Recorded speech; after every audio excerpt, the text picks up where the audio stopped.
Hello everyone and welcome back to another video. This is round 9 of Llobregat Open Chess Tournament. As you can see, a different setting. I'm already home, the tournament is over, so I know what happened, but this video is going to be about round 9. Always the last couple of rounds, last 2 rounds specifically, are very hectic. It's difficult to find time to record recaps and such, even to analyze my own game, because after round 9, especially this game was very long. I believe it lasted for 5 hours. So after my game, I was extremely tired and I had to get ready for my next game, which was the next morning, 10 a.m. So I had to find time to sleep and I was exhausted. I didn't even check my game properly, and now we're here. So let's talk about round 9. So now round 9, I face Cesar Alcala Gonzalez, and he is rated 2266. So another young player, strong opponent, and he plays move d4, d5, c4, c6. We're back to the Slav defense, knight f3, knight f6, and here my opponent went for g3. So this is sort of Catalan structures, which I was not prepared for in this game. I believe this is the first time, or maybe the second time that my opponent plays this. He was almost never playing this, so yeah, this came as a surprise. But I did slightly expect this, that perhaps my opponent may play this, because earlier this tournament I had a game in this exact opening which went really wrong. But now I remembered that I played d takes c4. That was my preparation for the other game, and I made sure that now I know what I prepared, and I'm playing this move instead.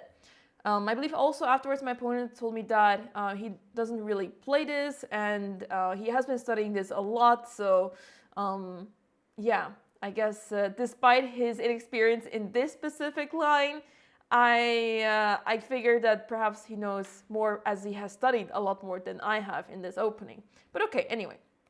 Bishop g2, b5, knight e5, bishop b7, a4, a6. I was familiar with all of this, but here with b3, I was not familiar with this move. So after b3, I figured I have to take with c takes b3, queen takes b3, and here e6, because f7 was hanging, right? And now short castle. And let me tell you the funniest story ever. So here, I look at this position, and I recall my game where I took on d4, in a very similar position, but it was bad. And I remember when I was preparing for a different game, I believe this was round 7, and I saw that my opponent played this opening, and he was able to play queen takes d4, and I was jealous. I thought my game earlier, I was not able to do that, it was a bad move, but here it is apparently theory. And I thought, that's unfortunate that it didn't work in my game, but it did work in his game. So, all right, there has to be something about this. And I guess it makes sense that it works here because of the development that Black has a bit more available than in the game that I had, where my bishop was stuck here, the knight was stuck, and this diagonal was a problem. But yeah. Now with the pawn here, and it's much easier to defend here with Black. But yeah, then what happened after my round 7 game? So my opponent, we analyzed the game quickly. It was this game where I was completely winning, and I didn't manage to find a win. And then my opponent suddenly was talking about the game that he played the day before, and he showed me this game where he took on d4, where queen takes d4 was played indeed, or well, his opponent did. I don't remember exactly, but anyway. I was remembering this position, and I was looking at the board. He told me this is theory, and I thought, what is this? Turns out that I played exactly the same moves until, so bishop b2, queen b4, queen c2, queen c5, queen d3. This was the exact same position as in that game that my previous opponent showed me in his game. I thought this is the craziest coincidence, because I have never played this, my opponent has never played this, and I have never seen this before in my life. And it turns out this is theory. I thought it's completely crazy. But this was basically one of the reasons that I thought this position looks familiar, but I couldn't quite figure out if it really was the same position that my previous opponent showed me or not. So this was the craziest coincidence that I found out, of course, after my game. So yeah, that was really funny to find out in the same tournament. So yeah, what are the odds? And this is like move 13, right? We're not on like move 4 or 5. So this is crazy.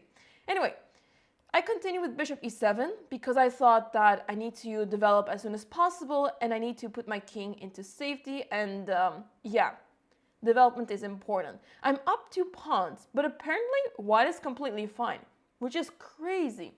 And I believe my opponent told me that bishop e7 he did not like recognize or something from when he was studying this opening. But yeah, I thought it was completely crazy that my opponent recognized this position too, and I didn't really, because I figured that, okay, I'm up 2 pawns. Objectively speaking, I'm playing queen b6, not here, and I'm playing c5, and should be fine. It sounds good, looks good, I don't know. Anyway, so yeah, this is not what happened. I mean, I played bishop e7, knight d2 is played, and now queen to b6. So I'm putting my queen into a safe square. I don't want to face any rook c1 or bishop a3. And perhaps I get to play c5 at some point. That will be really nice. A takes b5, a takes b5, and I didn't quite expect my opponent to go for this idea with rook takes a8 in the air. First, he plays bishop to d4. So now the question is, what do I do with my queen? Apparently playing c5 was the right choice here, because I thought during the game that it looks quite awkward, and for some reason, yeah, I didn't believe in it. So bishop takes, I thought, queen takes, rook takes, queen takes, and then queen takes b5 check, and I really didn't like this position. I thought, okay, I'm losing both pawns and my king will be very awkward. Maybe I have some knight d7, but something doesn't feel right here. I feel like I'm way too passive, and yeah, this doesn't feel right. But what is the alternative? Well, the alternative is moving my queen, because the problem is after bishop c5, that looks really awkward, but yeah, simply knight c4. The move is crazy, but I thought after b takes c4, knight takes c4, my queen has to move. Let's say queen here. And you always have bishop takes c5, knight d6 ideas, which is actually already winning the piece back on b7, and my king is awkward, and yeah, this is not a line that you want to get into. So then the alternative is queen c7, to just retreat. But then the problem is, what happened also in the game is that rook takes a8, bishop takes rook a1 with tempo. I have to move bishop b7, because if queen b7 to defend that bishop, then rook a7 and goodbye bishop on a8. It's a really sad bishop. So bishop b7, but now rook a7. The rook is infiltrated on the 7th rank, and if it wasn't already difficult before to develop and try to stabilize the position, it is now nearly impossible to develop my queen side here. And it's really difficult to bring the pieces together in harmony. So I play short castle to try to avoid difficult situations towards my king, knight b3, and my opponent is simply heading to a5 with the knight, or playing bishop c5, so the knight goes to c5 instead. I play knight d5, trying to shut down the diagonal towards my bishop and this pawn on c6, because so many weaknesses in the position. My opponent took on d5, e takes d5, queen e3. And yeah, it turns out that my opponent had a big missed opportunity here, as queen e3 is a little bit too slow, but it felt super restricting during the game. I figured that, yeah, my opponent is just controlling the c5 square, and my pawns are so weak, and the dark squares are very weak in my position too. So I thought it was a really annoying move, but he did let me get off the hook here. And I guess the simple move, yeah, I guess knight c5, bishop takes c5 doesn't really, well, I guess it helps quite a bit, because the knight is not really hanging, because the bishop is hanging too, and bishop is attacking the rook here. perhaps bishop c5, but then the knight is actually up for grabs. So yeah, maybe knight a5 immediately here. But yeah, I was thinking maybe I get to play some c5 and get counterplay. And I think my opponent's also afraid of that I would push the c-pawn and try to create counterplay. But anyway, I thought that queen e3 was also a really annoying move.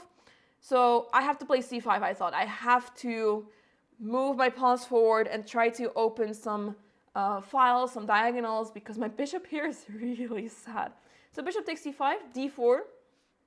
And as far as I know, the only move here to not lose is bishop takes d4, because obviously knight takes d4, the bishop is hanging on c5, and I thought if queen takes d4, then there is rook d1, and suddenly there's back rank checkmate. So you have to be careful here with white, and obviously my opponent saw this, played bishop takes d4, but now I got to play knight to c6, and I'm slowly coming back. So yeah, I did not expect rook takes b7 to be played. I figured knight takes c6, queen takes c6, and I'm threatening checkmate here, so my bishop on e7 is fine. But my opponent played rook takes b7, and I was really surprised by this. I thought, what? Queen takes b7, knight takes c6, queen takes e7, and suddenly it's two pieces versus a rook, two minor pieces. And I thought, oh no, this is not good. But then I thought, okay, rook e8, queen g5, f6, because g7 was a checkmate, queen h5, g6, to attack the queen and ask the queen, where do you go?